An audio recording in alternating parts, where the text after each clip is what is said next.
much. It's a great honor to moderate this talk. I'd like to introduce myself and the topic. I'm Patricia Roedel. I'm a journalist and public servant at the Chamber of Deputies in Brazil. I'm also a plain language consultant for public entities. I'm currently coordinating the adaptation of the ISO plain language standard for Brazil and drafting a plain language guide for parliaments. For those in the audience who may not be acquainted with the term, plain language is a technique for writing information in a way that people can find what they need, they can understand it, and use it for their purposes. It involves guidelines related to information design and sentence structure. The technique also advocates for assessments and tests with external users to verify the information usability. Many countries have their own laws or recommendations regarding the use of plain language in government, and that's what we're talking about, how to put that in practice. This conversation will last about 70 minutes. You in the audience can write questions in the chat, and if there is time, we'll ask the author of the selected question to turn on the camera and the mic to ask it directly to the speaker.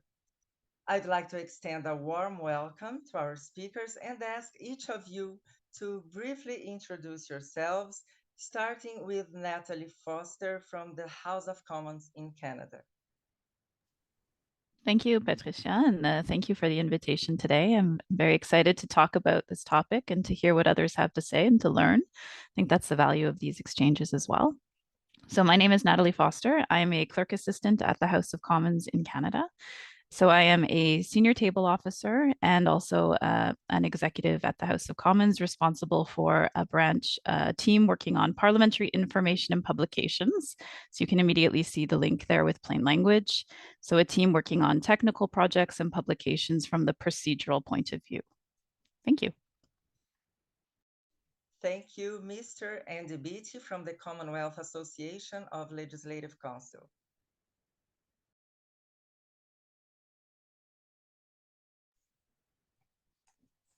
Hi, yeah, thank you for that welcome. I'm Andy, well, as well as being from the Commonwealth Association of Legislative Counsel, I'm also the Chief Parliamentary Counsel here in Scotland for the Scottish Government. So yeah, it's a real pleasure to be able here come talk to you today, not least because it's about plain language, which is a topic which is close to the heart of all Legislative Counsel. Thank you, Ms. Priyanka Moonesinghe.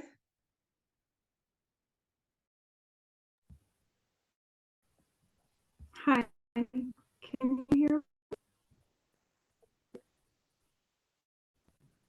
Yes. Okay, great. So my name is Priyanka Moonesinghe. I would like firstly to thank Bússola Tech and also the CPA for the opportunity to contribute my thoughts today.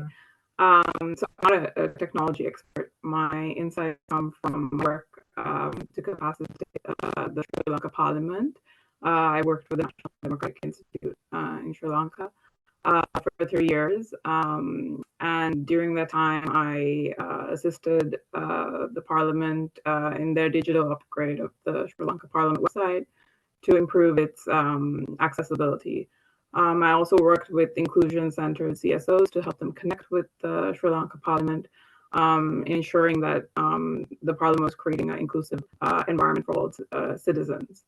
Currently, I'm a consultant to the Commonwealth Parliamentary Association, and my work also currently is about creating resources on communication guidelines for Parliament, members of Parliament and Parliament staff on how to ensure that parliamentary communications and information is accessible. So that's a little bit about my background, and I'm really happy to contribute today. Thank you. Thank you, Mr. Jonathan Ruckert, for being with us tonight. It's midnight on an Australian holiday, right? Correct. The holiday was yesterday, so we're now in the weekend, so that's okay. So, Yeah, so my name's Jonathan, CEO and founder of NovaWorks. I've been working with parliaments for nearly 20 plus years now, ranging from advice to consultancy to planning, digitization, artificial intelligence, strategy, yeah, a whole range of different aspects as well. From back-end systems to public engagement, open data sets, and a whole range of other technical side of things as well. So yeah, very familiar with the end-to-end workings of parliaments and how they sort of all fit together, and yeah, really excited to be part of this panel today. Thank you very much. All right, you have up to 3 minutes to answer each question, and I will start with Natalie. Natalie, Canada is a country where the government officially endorses the use of plain language. I'm curious to know, how does this practice occur in the House of Commons? Do you draft documents directly in plain language from the start, or do you create a second version in plain language? If so, what kind of documents are provided in plain language? Yes, thank you for the question. I thought I'd start with a little bit of a background on what we've done in Canada from a legislative framework as well. And it gives a sense to where we're trying to go. And that's why I'm so keen to learn from many of you today. So in June 2019, our Parliament adopted Bill C-81, which is called the Accessible Canada Act. And this act requires, among other things, that there's a duty for institutions like the House of Commons to prepare accessibility plans and to report on the progress. And we also have to consult with community groups, with persons with disabilities, and with others so that they are involved in that process. It also establishes a feedback process. So we have to be responsive and receptive to concerns that are raised about our materials, our websites, and interactions with our House of Commons. And it establishes a Chief Accessibility Officer for Canada who can provide advice to the government and to the different departments working on these things. So internally at the House of Commons, what we've done is we've established an accessibility secretariat that is led by a director of accessibility implementation. That person is supported by a technical expert who knows a lot about the field and about how it could be applied from the web and from a technical point of view. But otherwise, we've actually used a bit of a dispersed approach at the House of Commons. So rather than have everyone in that accessibility secretariat, we have had experts embedded in each of our service areas responsible for accessibility and for what it means for them. So our procedural folks, our technical teams, HR and finance, all have teams of people working and contributing to this secretariat, which sort of oversees our plan.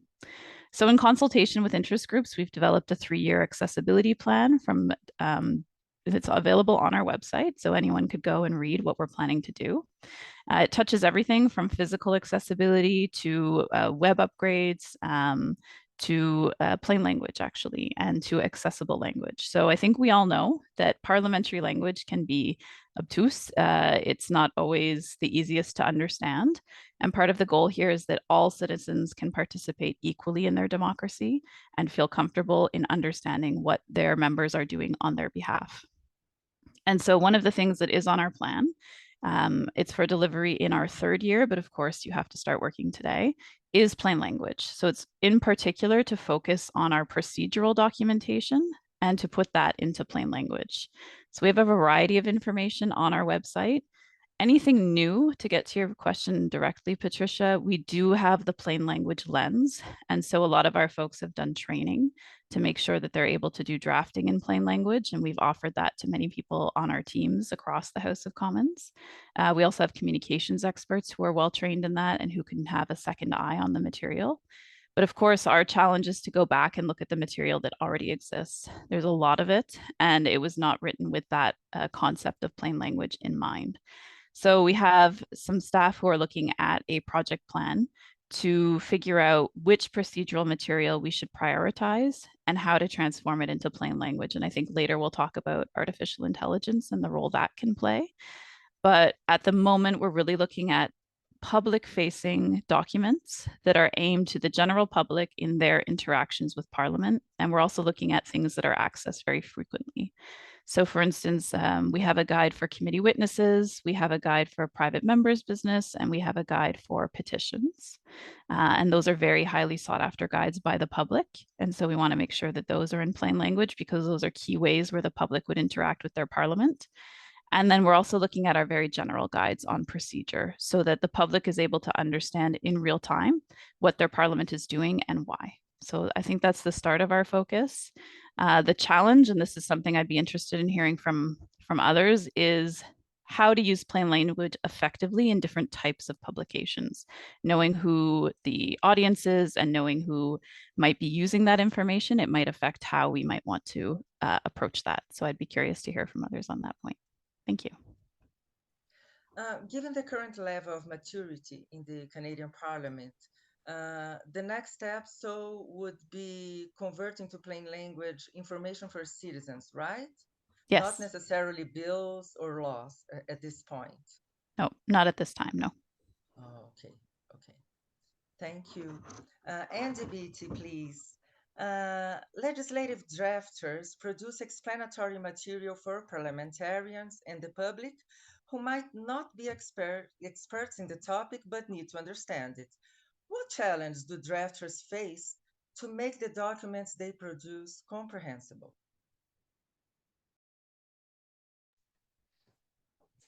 Thank you, Patricia. Yes, absolutely. Legislative drafters, obviously, their main role is to produce the law itself and draft the legislation. And I think in different places, Legislative Council do have a role in preparing the explanatory material of different types, which goes alongside that. I know my own office has always been involved in that, but it's slightly changed the role we have in recent years. The main reason for this is, of course, is that when you're writing the law, the very rules which govern the societies in which we live, then it is ideal if that law can be found and is easily understandable by the people who it affects. Why isn't it always absolutely as clear as crystal? Well, from a legislative drafting perspective, I think you would always try and get the law or the materials which you are drafting to supplement that understandable by the people who it's targeted at. A number of challenges, you mentioned what are the challenges. There's various different challenges to getting that right. Perhaps the biggest one is just the complexity of the task. Now that can be driven because the policy which is sought to be implemented, and particularly given the interest people will often have in issuing how it applies in each particular case it possibly could, leads itself to a level of complexity. But it's not just the policy, particularly where there are, there already is an existing, quite extensive legislative landscape. The legal setting into which the existing law has to fit is often hugely complex, and while drafters are continuously coming up with ways to try and make that easier to understand, you can't you can't use each small change you make as a way into correcting the decades, sometimes centuries of law into which it has to fit. So that is one of the challenges. Another great challenge with making things clear is, of course, the time available to you to do that. The sort of famous line attributed to many people is the apology for writing the long letter because I didn't have time to write your short one. I think most legislative council would ascribe to that. Legislation is often done under great time pressures. And perhaps the third and last thing just to mention, which we're always wary of, is that, who is the audience for who you are writing this material? A bill has a very different audience to the law itself at the end of the day, but often you're trying to write materials which different people, and sometimes it's the legal profession. As a drafter, I think as a rule of thumb, we will always look to the ultimate user as the person to whom we should be trying to either explain the law and the law itself or in material next to it, but that is not always the point at time at which the person is doing it. So there are perhaps three challenges, if I would summarize them, as complexity, time, and the person to whom you are explaining things. You have told me that for many decades, legislative drafters have been trained to write in plain language, right? What kind of material have been already written in plain language, and which countries would you highlight that this job is already being done? Are laws included? And do you usually follow the step of validating the text with the audience? Thanks. Yeah, I mean, it's absolutely true. I mean, I started my drafting career a bit longer ago than I would like to remember. But I mean, even when I started, which was as far back as the 90s, I have to report one of the very first things which I was asked to do, I was instructed to do, was to how to create laws in plain language, or in as simple a language as possible. I mean, the sort of basic tenets of drafting legislation and drafting laws is, of course, you have to have the law effective, and it has to work. But I think every legislative drafter would be told from when they start the office, it's not, being technically correct is one aspect of it. If a law isn't easily understood and can't be followed by the people to who it's directed, the chances of it becoming a success are obviously much slimmer. So for that reason, I think Council and Parliamentary and Legislative Council all around the Commonwealth, which I'm now familiar with, have long been engaged in finding ways in which they can express laws as clearly, as simply as possible, using plain language. And that often involves not just using simple, clear words, but also using the structure and the way in which bills are set out in a way to make them possible. Where's this done well? I mean, I'm as president of the Commonwealth Association, I am familiar with drafting offices all around the Commonwealth and beyond, and certainly all of them, or nearly all of them, have guidance, internal or external, of which extols the use of plain language. My own office has a guide called Drafting Matters, which we've published a couple of times. And in terms of validating and testing that with others, I mean, one of the reasons that we publish our guidance and get it out there is to sort of is to allow us to engage with people, whether it's the legal profession or users of legislation, to assess, are these techniques and things which we're following, are they the best? We often work with the publishers of legislation, who in the UK are the National Archives. I know they've done some formal testing with users, and it's a continual process. As I say, it's not just a, do you understand this law? Often it's a, this is how we structure laws, this is how we set them out, do you prefer this to do that? So all of that goes into informing the practices. And as I said, like you said at the start, it's been around for many decades, but it's a process of continuous improvement. That's what we seek to achieve. Thank you very much. I must say I'm envying you all for the maturity of your processes in your countries. Here we are still at the beginning of all of this.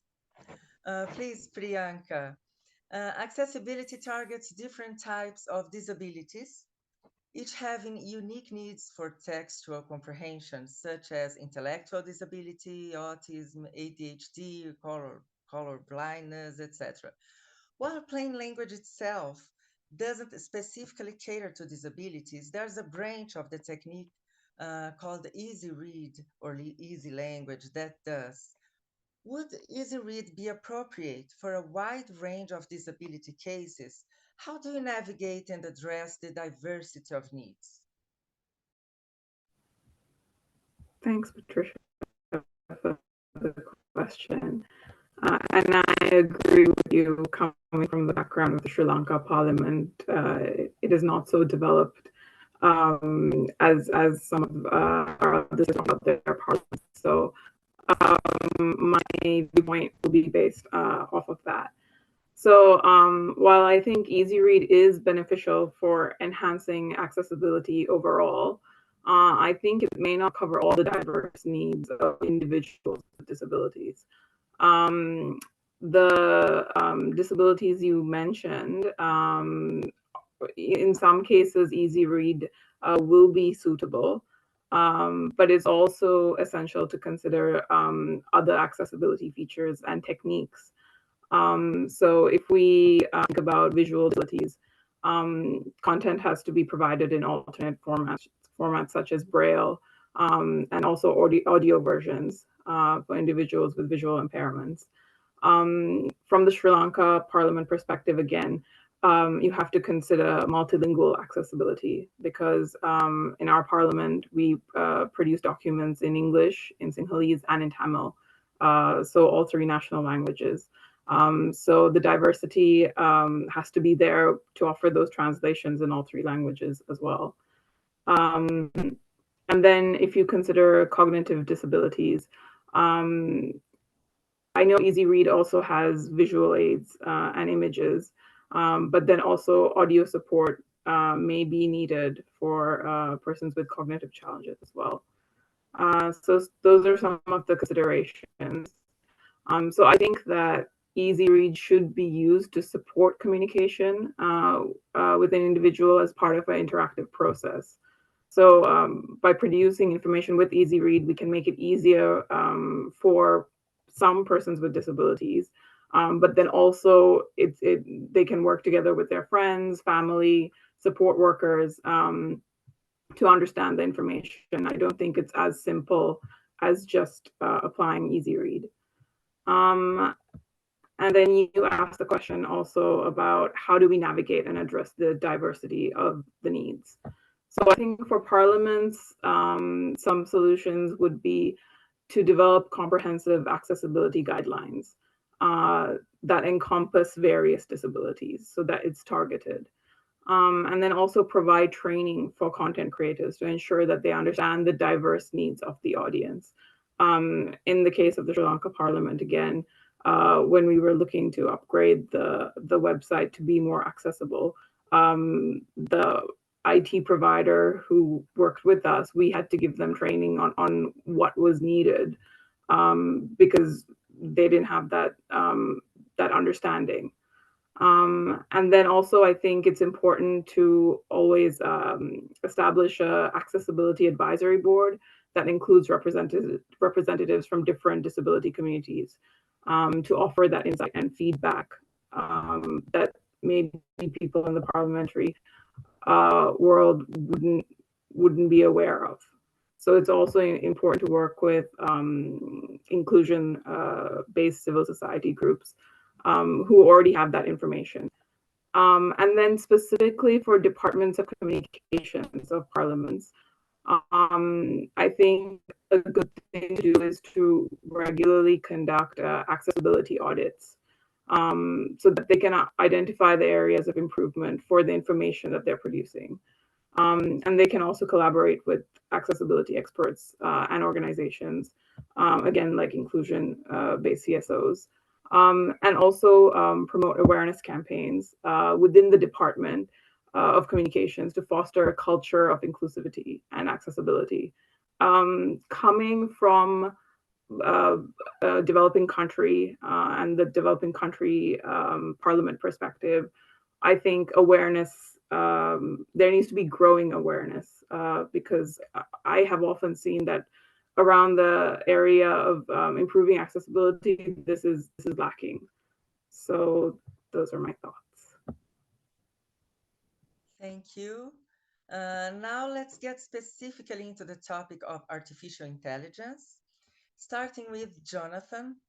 Jonathan, NovaWorks has recently developed a new generative AI model specific for parliaments. Can this technology make legislative and technical documents more accessible using plain language guidelines?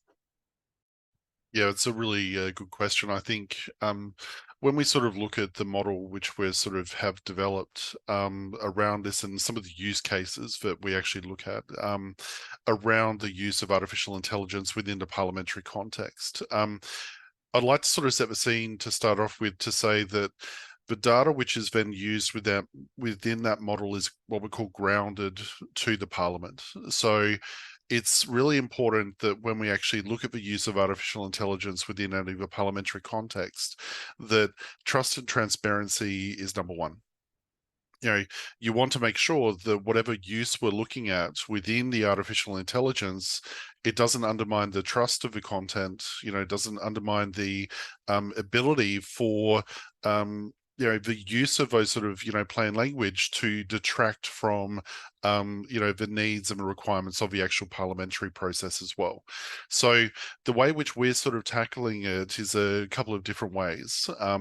One is to, and even if the Parliament has more formal language, because you've got to look at it as well as that, a lot of content has been created, we've been working with parliaments which go back to the 1800s as an example.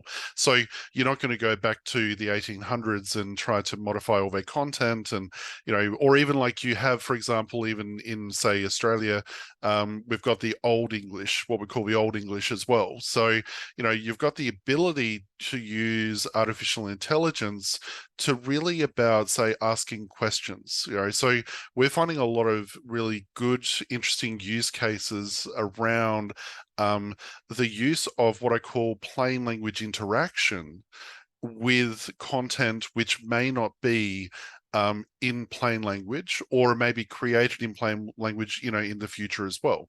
So as an example, we've done work around, like the clerks of a table, where you can actually search for precedents, back into, 100 years ago, as an example, using plain language. So, and then you keep on refining that content, and you keep on going until you actually are trying to actually get your actual result as well.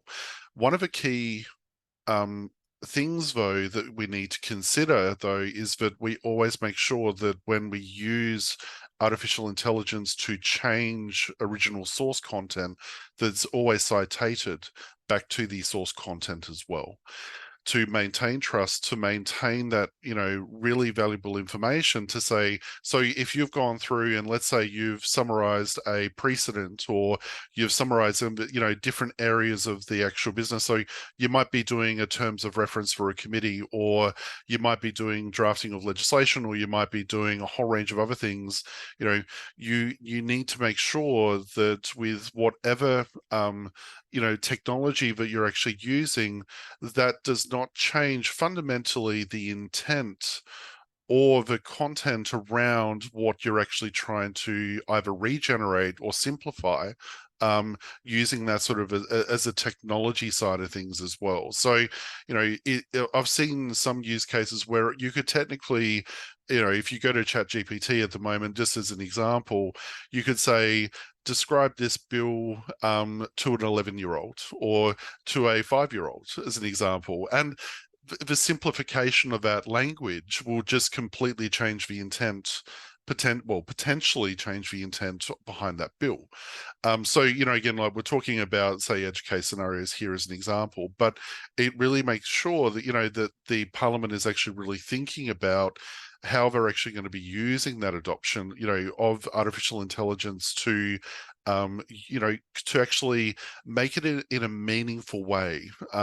Again, what we find is being a lot of value is around the ability to ask questions and search for information, to find relevant information at a quick and meaningful manner. And we're finding use cases even in drafting, or into like, well, I want to look at this amendment versus this amendment, but does this change a sunset clause in this particular, bill, as an example? And you're trying to find all this information in a very, as we all know, we're all time poor, especially when the House is sitting, and you need to find that information in a really quick and meaningful manner, but also provide source, a citation back to the original content.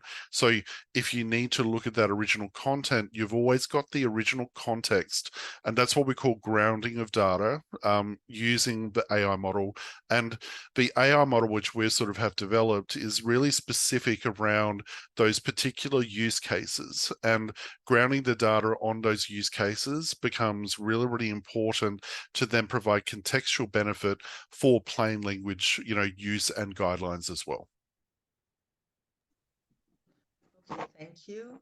Natalie, what do you think would be the ideal workflow to ensure that conversions into plain language are done on a large scale while maintaining technical accuracy? Yeah, so this picks up a little bit on what Jonathan was just talking about, where you don't want to lose either that grounding in the source material or the detailed information when you're rendering something in plain language. So actually, part of the reason why I'm participating today and part of my interest in this topic comes from another forum at Bússola Tech. I believe when you launched your legislative library, and there was discussion that AI was used to actually convert some of that material into plain language. And so we decided, actually inspired by that discussion, to do a little test within our own team. And so what we did is we had one of our team members look at some of our public facing information. So again, the sort of higher level information that I had mentioned in my first intervention, and to run it through an AI large language model just to see how accurate, going to Jonathan's point, the outputs would be. And so what we did is a side-by-side comparison of the original text versus the prompt engineered plain language text. And I would say that in a large percentage of the cases, it was actually very, very good. And the artificial intelligence was able to do in minutes what it would have taken someone many days to do in our team. And so at the same time, you can't lose, so when we're talking about workflow, you can't lose that expertise and the nuance that is sometimes found in that work that the large language models might not necessarily have, especially if you're using an open source model that's not directly linked to your own procedural or parliamentary material. And so I think what it changes in terms of the workflow is there's a great potential here to have sort of that first draft and that basic work done for you, but then to have the procedural or the technical experts review it and to add value in that expert knowledge to make sure that you're not losing those important nuances, that you're not losing the sort of the angle or the focus of what you're trying to communicate to the public. And so it changes a little bit what we're asking our staff to do, and it speeds up that initial process of translating into plain language. The other thing which I think is really important, which Priyanka touched on, is once you do this work, you can't assume that you've done it well or that you've done it right. You have to actually go out there and talk to people who are going to be using this material and make sure that it's effective for them. And so that's where the structure I mentioned at the House of Commons and having that accessibility secretariat, we do have a team that has direct access to those folks and is able to go out and to validate and to make sure that we're actually producing information that's useful to them. So I think that's the approach that we're going to attempt to take with our more public facing material. I think where it gets complex is maybe the very specific procedural material that's meant for experts or that's meant for members who are trying to achieve outcomes in the House that are maybe more complex than what the general public may like.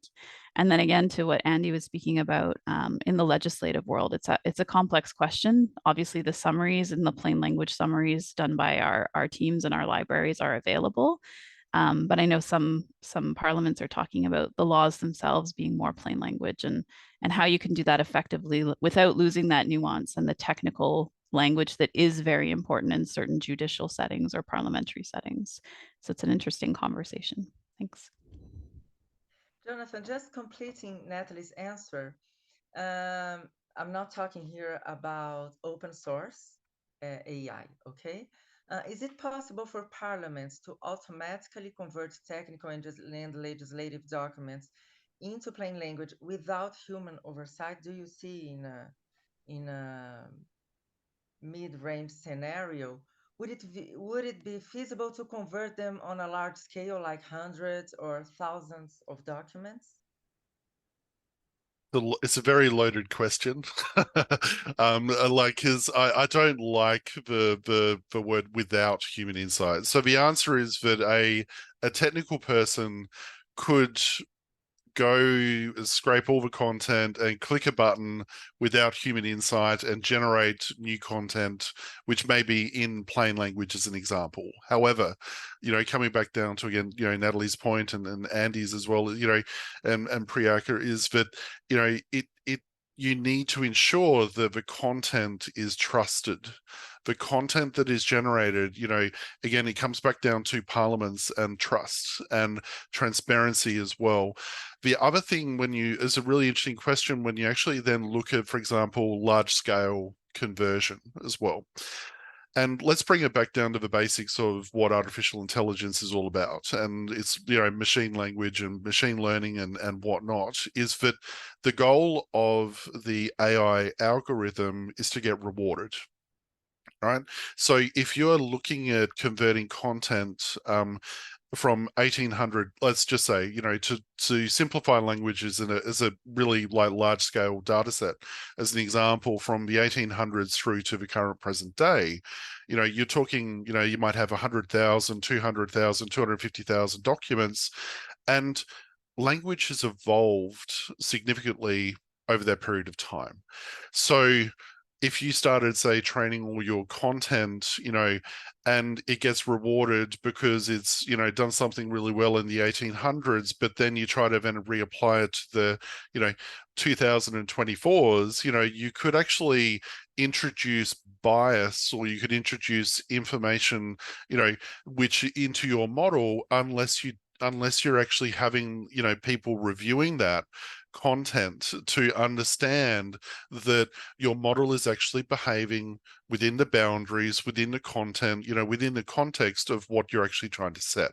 You know, so I'm trying not to put a dampener on it, because you can do this, like, you know, but it's having the boundaries, having the structure in place, having the knowledge to actually go, you know, within these sort of models, you know, it is continuously learning, it's continuously evolving, but somebody has to be there to ensure that that learning doesn't spiral out of control. It doesn't introduce something which, you know, as a country did something bad in the I don't know, 1860s or, you know, 1800s as an example, and we all learnt from that, and, you know, we've all moved on and we're all, you know, all happy chappies now, sort of thing.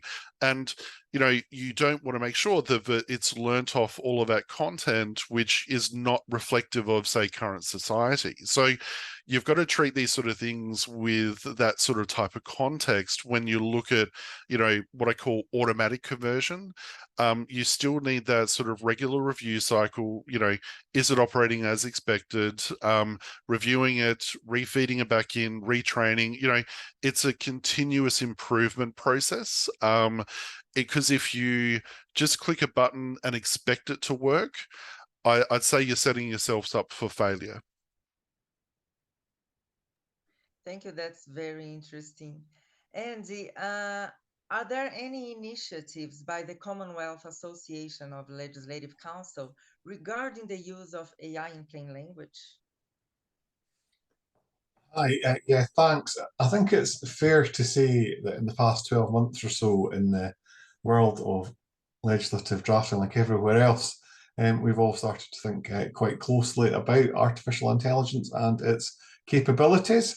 I think lots of the different individual drafting offices have undertaken their own sort of, well, they've all starting their own projects, initiatives. One of the advantages of our association, and of course, in many respects, its main purpose is to try and not allow everybody to develop each of their own things individually, but to try and bring some of that together. So I've been involved in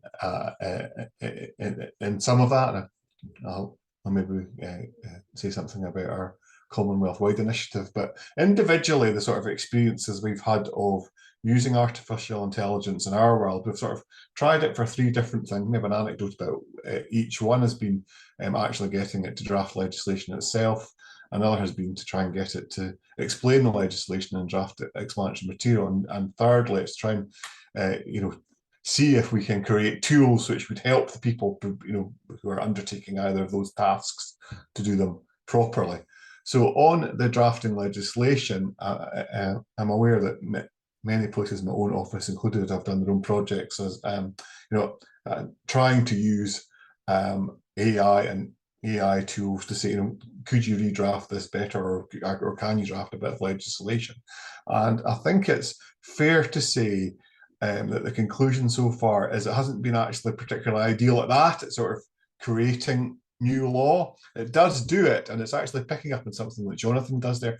It is hard with a sort of proper understanding of how AI works and what it's looking at, but I have a feeling it's looking at all the legislation that's been drafted right back into the 1800s, because I think our immediate conclusion was what it produced looked to us actually to be a bit old-fashioned, because, as I said, drafting practices and styles change, and I talked to you earlier about how they've modernized quite a lot in the last 20 years, but if you ask to look at all legislation and everything and come up with something typical of that, our experience so far was it kind of looked like something that was drafted 25 years ago. Now, I'm sure there's ways sort of around that and you can refine it and make it better, but that perhaps touches into some of the issues we were talking earlier, about bias and what it uses. Another good example is we asked the AI image generator to produce an example of what a legislative drafter looks like. And that certainly brought in a lot of biases and misconceptions, for example, and certainly not something which is probably a bit dangerous in the diversity and inclusion agenda. So on the other hand, perhaps a bit more successful was when we used the tools to try and produce explanatory material explaining what different bits of legislation did, and particularly explaining it was legislation which we would already regard as being drafted in the modern style. And I have to say I was actually surprised at how effective it was at that. Some of the examples that it showed us of, can you explain this? I thought it was particularly good, and I think, again, my understanding that's how AI works. It was very, very good at explaining something that was there rather than as actually creating the thing which was new. So that was a good success. And as far as tools are concerned, one of the things I talked about earlier is just the complexity and immensity of the statute book, and I would say that just about the UK statute book, but there's definitely a potential for AI tools, and I saw some of it from some colleagues in Africa who had developed tools not just to sort of work on a statute book, to work on all statute books. So you can ask it to scrape all of the law everywhere and come up with examples of things. And certainly, what most of my colleagues as legislative counsel would say is there is great, great potential for AI to be used to sort of help us in our job and to do an awful lot of the sort of groundwork, as it were, in far more detail than we would have done, and far quicker. So we see it as a great opportunity in that way, but there's definitely work to be done to make sure that the material, where is the material you're doing, what's the source for it. And as far as an overall Commonwealth initiative, one of our colleagues, Dr. Counsel Hill, who is the professor at Charles Darwin University, and Matthew Waddington, who's a legislative drafter in Jersey, have actually set up a group where they're hoping to bring together all the Commonwealth drafters and drafting officers, or as many of them as possible, so we can all share our experiences and try and develop it together to get around that thing which we're all in the moment of, here's something new which looks absolutely fantastic, how can we all use it separately? So that, as I say, that's the whole advantage and the biggest purpose of CALP as it is. So fingers crossed it will produce something useful. Fingers crossed too. Priyanka, all our guests are talking about the challenges of using AI, in this case for plain language. But when we're talking about accessibility, we have an extra challenge. How can we ensure that the process respects the specific needs of this group while maintaining the content's integrity and precision? In this case, do you advocate for the original version of documents to be fully accessible for disabled people, for example, or do you think it's a better way to have a second version? A second version would be good enough.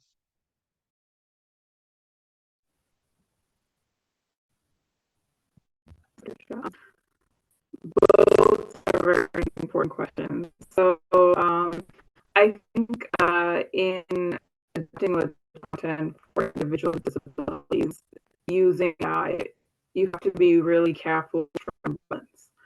So you have to ensure that the process respects the specific needs of the group while maintaining content precision. So we have to consider something from when we were from Parliament website what we take into consideration.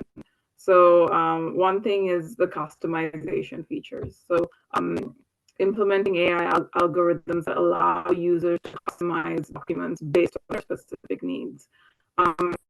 As my colleagues talked about in the case of parliaments, right now you can't adapt all documents.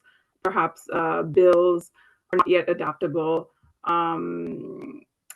using AI because of their contents. But where we can, and as Natalie was saying, front-facing and public-facing documents and messaging that can be adapted right now.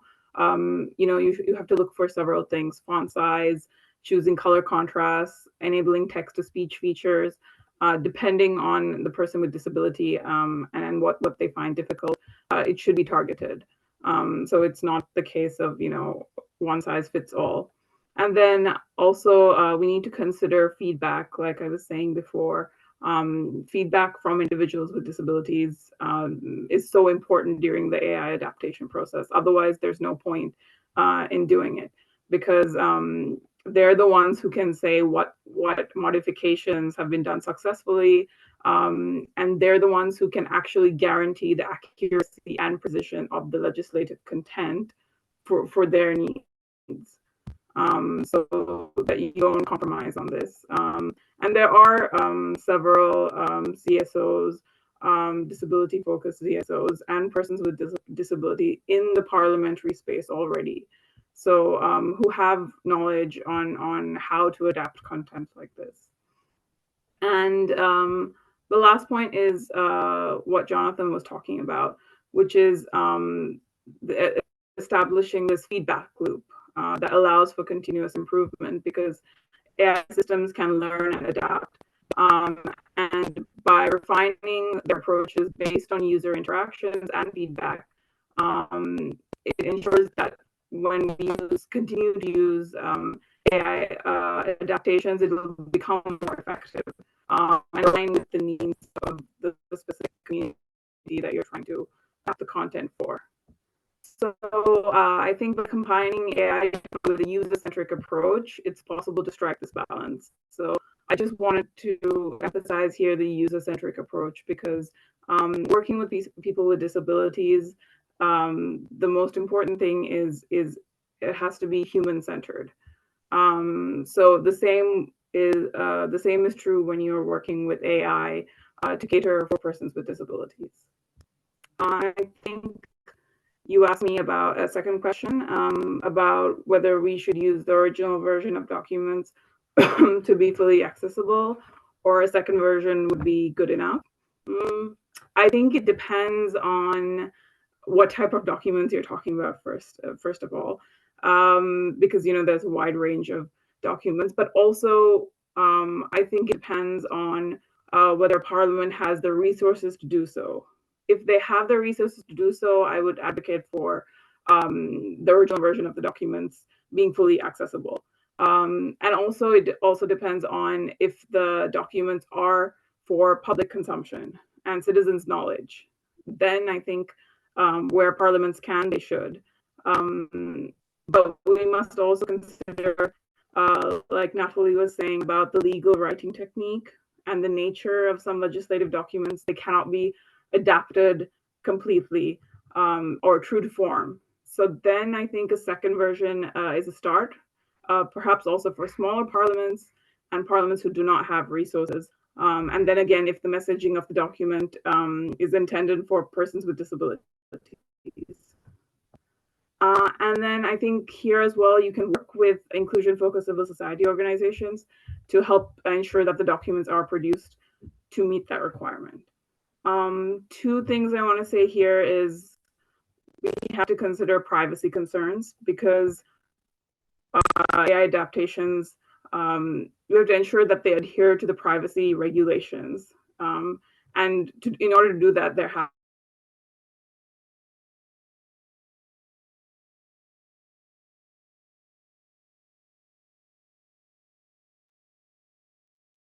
Sorry, Priyanka, I can't hear you anymore. I don't know if the other guests are hearing you, or the audience.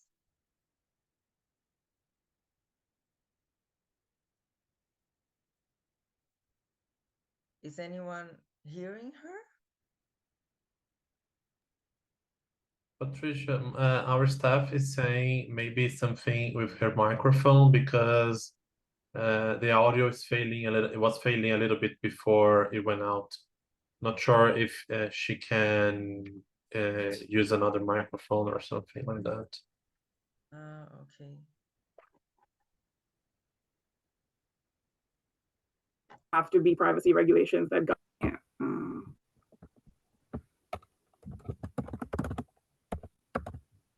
Priyanka, could you speak a little bit? I think it's. We can hear you, I think. Yeah, can you hear me now? Yeah, I think it's back, now we yes. can. Yeah. Okay. Oh, I'll okay. add another Sorry question. about that. I will make another question adding to that one. Not talking here about content, but design.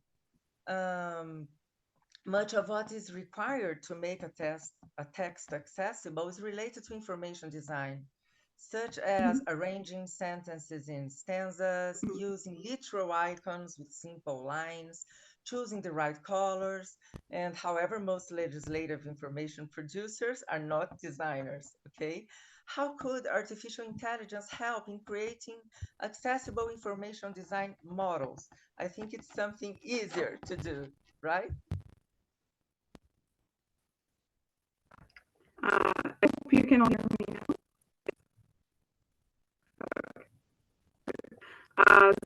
So I think, like you were saying, legislative information producers, they often lack the design expertise, which makes accessibility, adapting information for accessibility challenging. But I think AI has a crucial role to play here. And I'm an advocate for that in terms of automating the design elements.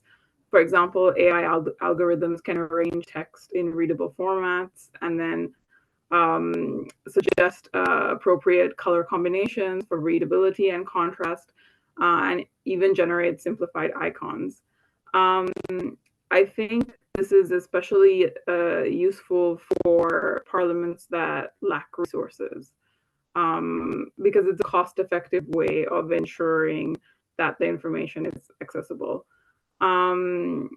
And you can also use AI to create templates for accessible information quickly and efficiently, rather than a human doing the same task. It would take a lot more time to customize those templates. And also, especially if they're not familiar with accessibility tools that are needed to generate these designs.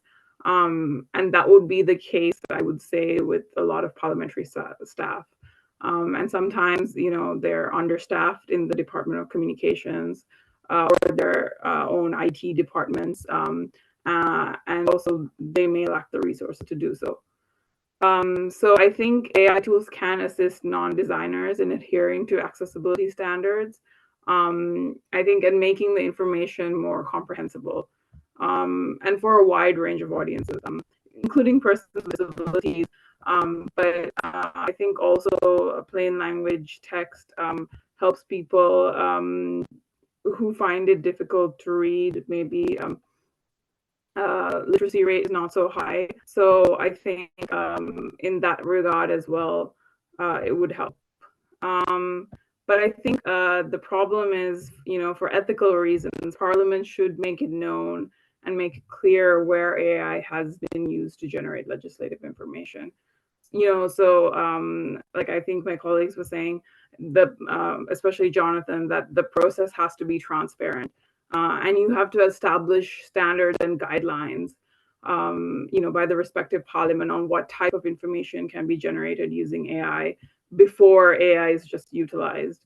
And then I think also certain targeted solutions would be for parliaments to invest in AI tools specifically tailored for legislative content creation. I think NovaWorks does that. And then collaborate with technology companies and research institutions specializing in AI for accessibility. And then also establish partnerships with design experts or agencies to integrate AI-generated design seamlessly. And then specifically for departments of communication, they should provide resources and training to staff on utilizing AI tools for accessibility, and perhaps foster collaboration between the communications and IT departments within a specific parliament to implement AI solutions effectively. And then above all, I think the whole AI space has to be regulated by the respective country, actually, before such methods can be implemented. So I think in terms of developing countries and parliaments in developing countries, we're one step behind in that process because AI is new, and while it is being used in the mainstream space and the private sector, it has not yet made that leap into the government sector. So I think regulation is also really important when you talk about AI and adaptation. Yeah, especially for countries that don't speak English like ours is Portuguese. We don't have many AI training in Portuguese. Jonathan, plain language is basically a set of objective grammar guidelines. Considering this, what would be the main difference in the quality of the results achieved using models specifically designed for parliamentary activities and using generic commercially available tools like ChatGPT, for example? Sure. It's very, very good question. Just before I answer that one, though, I'd actually like to sort of reflect on one of the comments Andy actually made around his experience with the, putting in legislation or putting into, an AI tool to say, can this be improved? And just wanted to sort of reiterate, like, some of these sort of things is that sometimes it doesn't need to be improved. But the problem with artificial intelligence is that it wants to please you. It wants to look for change, and it wants to suggest change potentially, when sometimes, in essence, it doesn't actually need to be changed as well. So because it's actually been written correctly according to the guidelines which are actually required, as an example. So and I think, coming into this sort of question around, using your own model, training it, grounding it with your own content, again, to develop trust, to develop transparency, to develop confidence in that particular model versus, say, ChatGPT as an example, which again is great for, that sort of worldwide audience, and for worldwide scenarios as an example, but it's not necessarily a refined business tool that can instill that sort of confidence and the trust based on your own data set. And for example, you don't want to be in a position where, let's say, you've then provided ChatGPT with all of your data to then train its model to then on further, train other things and provide further information out to the wild, if that makes sense. Or vice versa, if you were solely reliant on what I call a worldwide model, then as a foreign actor, as an example, why don't we introduce data into that training model to introduce bias into a particular country's organization, as an example? So, there are ways which you need to really think about then what the sort of threat, sort of actors are looking like as well, because there are ways which you can then introduce and change models in terms of, from what I call this sort of publicly commercially accessible tool like ChatGPT, to then introduce bias into your own data sets, as an example. So I always recommend that we have a twofold approach here, where you have your own AI model, which is grounded to your data, which you trust and you control, you own it, you actually, manage it yourself effectively. But there's actually no reason that you can't take advantage of the large language models as well. And this is then to supplement, plain language, is to supplement a whole range of other aspects as well. But your data is self-contained, controlled within your own context as well.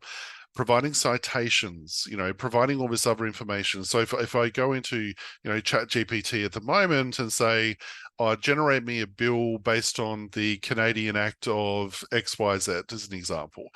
And it might make up 30% of that content, because it says, well, actually, I think it might be this because I crawled this website over here, which had some brief information, which I have no idea where they got it back from, but it looks good, and I'm going to then present it to you.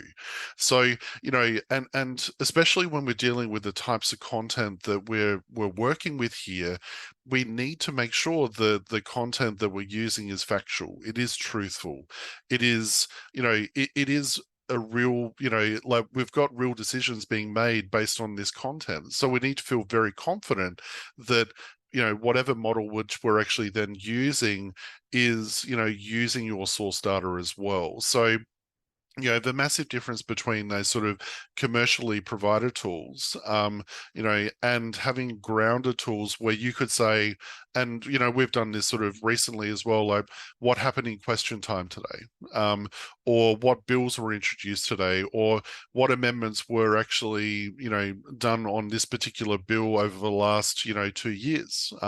So you can start to actually have those sort of conversational things, but the only way we can have that is if we can control the model, but we can use large language models to help supplement those plain language requests which we're trying to enact on, but we're only referencing data that we're interested in.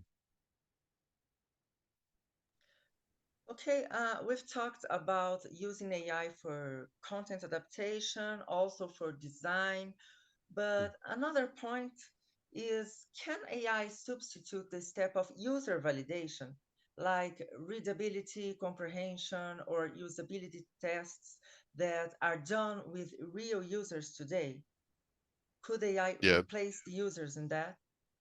No, like I think one of the, so if we bring back, you know, the whole like usability, comprehension, readability, it starts at the source. So it starts at the creation side of things.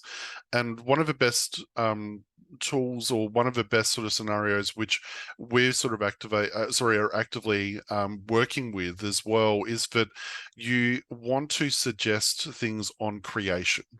You know, by the time, you know, you get to that, you've started to release that type of content, like, you know, and then you're using a tool set to do that, you're actually then costing more money to then fix it. You know, it's as soon as you get further down that the pipeline, you know, the more you've got to send back to the original content creator, the cost will dramatically go up as well. So the use of artificial intelligence, we find, is most valuable at the content creation side of things. So, you know, you can validate that, you know, is this actually going to be in compliance with the guidelines at that stage? You know, is it going to be, you know, acceptably readable, or can we make suggestions to make it better, if that makes sense? So, but it's still a human deciding whether they want to take that suggestion or not, as well. So, you know, you might start typing a sentence and it will start to try to auto-fill it or auto-complete it,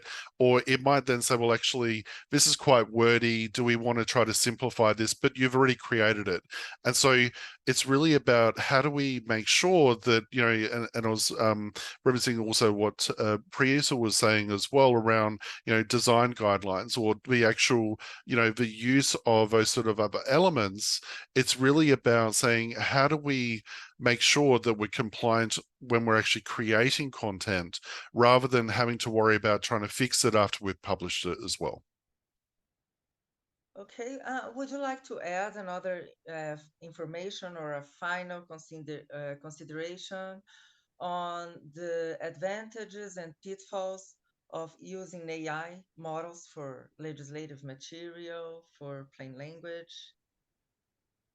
Yeah, I'll start with that.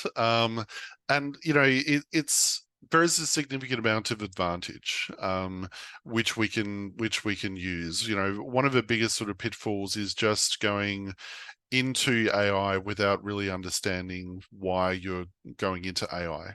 as well. So it's having a valid, use cases, it's having valid governance, it's having valid, structure in place before, somebody just logs into ChatGPT, starts uploading all your sensitive and corporate data into there and saying, please start generating me content, so education, capability training, all those sort of things really are foundational to a successful implementation of artificial intelligence. Having an oversight committee, or having, as sort of Preetha was saying, like legislation, it's not, because otherwise people would just bend the rules, or, even say, oh, it should be okay in this scenario, it should be okay in that scenario, without necessarily understanding the flow-on effect to that. Or, well, if we do this, we're going to introduce, a potentially a bias into a particular minority group, as an example. And so, to me, it's actually understanding, using what you could get out of the strengths of the artificial intelligence platforms, but also understanding what you're prepared as a business to have as a risk profile. When we went through cybersecurity around AI yesterday as well, so please feel free to watch that recording as well. But we're talking about, how do we manage that risk as a business? Because you're still using your data. It's privacy, you got privacy concerns, you've got a whole range of other things. So you need to make sure that, you are sort of using it in a responsible way, an ethical way as well. Haven't really touched on, ethics a great deal as part of this conversation, but, it's understanding that the adoption of artificial intelligence, the transparency side of things, is really important to make sure that it is a useful tool for Parliament. Okay, Natalie, Andy, and Priyanka, do you also want to share more thoughts about this issue, about the advantages and pitfalls? Natalie? Sure, thank you. I think it's a great conversation, and a lot of themes have come up in our discussion today. I think for the advantages, I see definitely the time in which you can achieve outcomes speeding up dramatically. So I think that's one really great advantage in some of the examples that I cited, and the team being able to get things online in plain language much quicker. I think another advantage for our teams as well, when we think about the people who will be impacted by these changes working in our parliaments, is that they can really use their expertise as legislative or as procedural or as technical experts to refine and to work on those first drafts. And so rather than sort of trying to come up with that first pass, they're able to actually use their expertise and add their value in that review process. And I think that's a really good thing for many people in our teams. In terms of the maybe disadvantages or the pitfalls, I think a lot of things that have been touched on here, governance, making sure that there are ethical guidelines and laws for the use of this. So the Canadian Parliament, we're in the start of our journey, and we've set up a cross-functional sort of committee with a colleague of mine that you heard from yesterday, Chris Henry, where we have all sectors sitting at that table talking about use cases that could be of interest to us, but also that privacy and that cybersecurity angle too, so that nobody's sort of moving too quickly. I think to Jonathan's point, the experiments that we've been trying and the use cases have been for public-facing, publicly available data. And that's something that's important as we're just sort of getting used to this and we're experimenting, that we don't actually feed these large language models any private data that wouldn't already be available, and then mitigating the risk with having that human angle of having someone review it and making sure that it does actually meet our needs and follow those guidelines. So I think those are good things to keep in mind as we're building our strategy and as we're working towards it, that we are really careful with what type of material that we expose and keeping that user validation and that feedback loop to make sure that it's actually serving the needs of the people that we're trying to reach. Thank you. Thank you. Andy, do you want to share?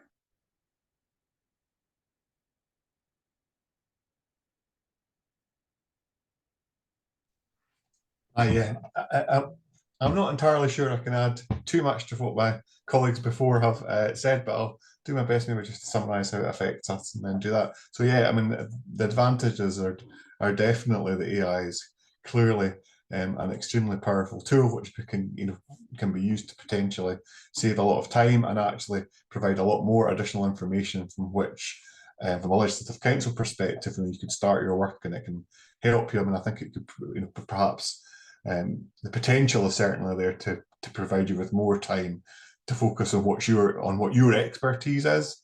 The pitfalls, I think, have been well summarised there, as well as the sort of ethical bias stuff, the need which I think all of our organisations have to make sure that it's used properly and good governance arrangements and it's done there. If I was to add perhaps one other potential pitfall, would just be on the back of that, is that while all of us are clearly giving a lot of thought to that, there is of course the scope for AI to be used by people who are perhaps not quite so diligent or keen or even incentivized to put in place the right structures to ensure that all these ethical and bias considerations are there. And whilst it's a powerful tool which can perhaps help us get some of the way, for some people they'll perhaps feel that that's enough to get them that way, that far, and not be bound in the way particularly that governments or public organisations might find themselves to be. So that perhaps is just something to be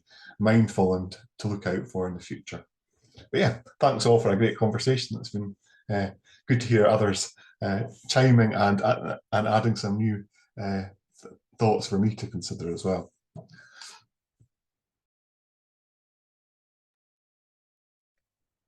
Okay, Priyanka, do you have something to add to the advantages and disadvantages? I think my colleagues have summed up really well, and I echo all of their thoughts. I'll just add one thing. One advantage I have seen that could potentially be used for developing countries and regarding AI, and that is that it's effective. But having said that, the flip side to that, and the people that is that it depends on what type of generative AI you're using. If you're using, like for example, like Jonathan was talking about ChatGPT, and the generic version available, the free version, then in terms of accuracy and the importance of adapting content used by parliaments, I don't know if that's suitable.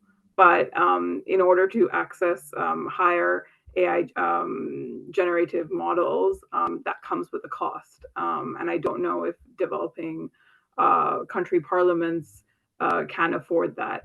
Also, there needs to be, like my colleagues were talking about, training, regulation. So there are a lot of facets that we have to think about when using AI for legislatures. And I don't think that unless developing countries have support from the international community and larger organizations that they're part of, whether regional or global, or from civil society or development actors, it's difficult to conceive how in the near future they could adapt AI into legislative practices. So those are my thoughts. Okay, thank you. Unfortunately, our time is already up. If you all want to share final comments, final considerations before we end this conversation. It certainly brought out insights for us and for those who are watching. Feel free to talk. I'd just like to say, thank you everyone for your participation today. It's been very insightful for me personally, and just understanding the different challenges and some of the other different areas which I haven't considered as well. And I hope everyone, on the actual attendees, and I know that I've definitely learnt a lot, and I appreciate everyone's time. Yes, thank you. Maybe I'll just add to that. I think the value of these discussions and meeting is to be able to exchange information, to learn from each other, to share experiences. And so I really appreciate being able to have these these different fora to talk and to learn, whether we're participants or whether we're attending and watching. It's been very, very valuable. So thank you. Thank you to my colleagues too for their insights. I've taken lots of notes, and I know some members of my team are attending too, and I'm sure they're very keen to take some of these insights back to the work that we're doing at the House of Commons. So thank you. Absolutely. Thanks so much for bringing us together. It is really useful to do it in this environment. As I said, that's one of the purposes of our association as well, is to bring people together rather than us all doing it in our own little pockets. It's great to be able to hear from others, and also very enjoyable to be able to have a conversation with people so far apart but thinking about the same thing. So thank you for that. I'd also like to say thank you to Bússola Tech, and also to all my colleagues here, and to you, Patricia, as well, for moderating. I've learned a lot. I think my colleagues here are alongside me in this field. So I have definitely learned a lot of takeaways that I can take into my work. So thank you so much for this opportunity. And I really look forward to sharing the knowledge I've gained today from these experts, and yeah, implementing it in my work. I'd like to thank all of you for taking the time to join in this conversation. And I'm looking forward to exchanging more experiences with you. See you next time. Thank you very much.